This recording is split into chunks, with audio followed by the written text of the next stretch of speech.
Hello दोस्तों, नमस्कार। कल मैंने कॉन्स्टिट्यूशनल राइट्स पढ़े थे, यानी फंडामेंटल राइट्स आर्टिकल पढ़े थे 26, 7 और 8।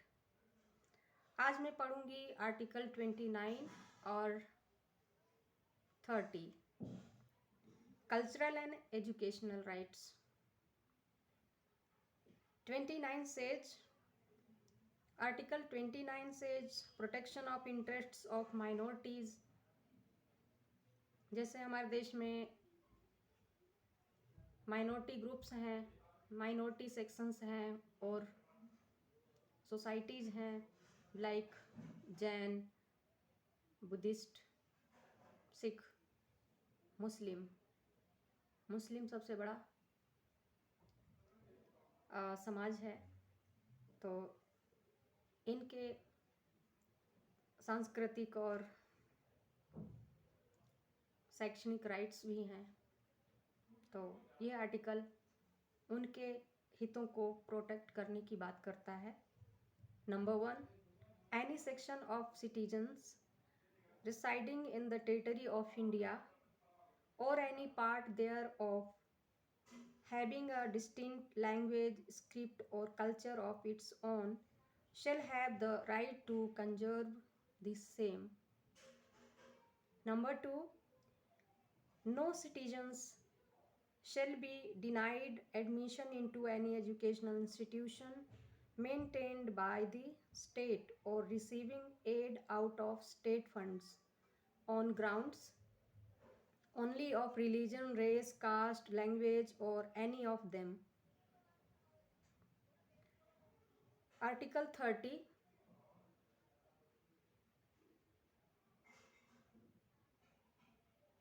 right of minorities to establish and administer educational institutions। अब यहाँ पे जो भी धार्मिक अल्पसंख्यक समूह हैं उनको क्या है, उनको शिक्षा संबंधी जो संस्थान हैं वो भी एस्टैब्लिश यानी स्थापित करने का अधिकार देता है उनको। Number 1, all minorities whether based on religion और लैंग्वेज। वे अल्पसंख्यक समुदाय जो धार्मिक और भाषाई आधार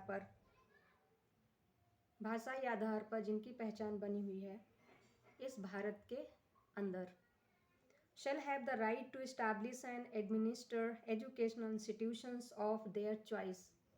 उनको अपनी पसंद और अपनी पसंद के आधार पर उनको अपना प्रशासन या शैक्षणिक संस्थाएं स्थापित करने का अधिकार दिया गया है, जो उनसे कोई भी छीन नहीं सकता है। Number 1A, in making any law providing for the compulsory acquisition of any property of an educational institution established and administered by a minority referred to in clause first, the state shall ensure that the amount fixed by or determined under such law for the acquisition of such property is such as would not restrict or abrogate the right guaranteed under that clause. Number 2, the state shall not in guaranteeing the state shall not in granting aid to educational institutions discriminate against any educational institution on the ground that it is under the management of a minority, whether based on religion or language। अब इसमें कुछ संशोधन हुआ है, जैसे कि inserted by the Constitution 44th Amendment Act 1978 S4 WEF 26/1978 79. Second, the subheading right to property omitted by evid. यहाँ से राइट टू प्रॉपर्टी यानी संपत्ति के अधिकार को निकाल दिया गया था। 20/6/1979, 26 month 1979। अब मैं हिंदी में पढ़ती हूँ। संस्कृति और शिक्षा संबंधी अधिकार। संस्कृति और शिक्षा संबंधी अधिकार कौन कौन से हैं? ये रहे जो आपका पवित्र संविधान गारंटी देता है इस बात की। संस्कृति और शिक्षा संबंधी अधिकार। 29 आर्टिकल अनुच्छेद 29 अल्पसंख्यक वर्गों के हितों का संरक्षण। भारत के राज्य क्षेत्र या उसके किसी भाग के निवासी नागरिकों के किसी अनुभाग को जिसकी अपनी विशेष भाषा, लिपि या संस्कृति है, उसे बनाए रखने का अधिकार होगा। नंबर 2, राज्य द्वारा पोषित या राज्य निधि से सहायता प्राप्त करने वाली किसी शिक्षा संस्था में प्रवेश से किसी भी नागरिक को केवल धर्म, मूल, वंश, जाति, भाषा या इनमें से किसी भी आधार पर वंचित नहीं किया जाएगा।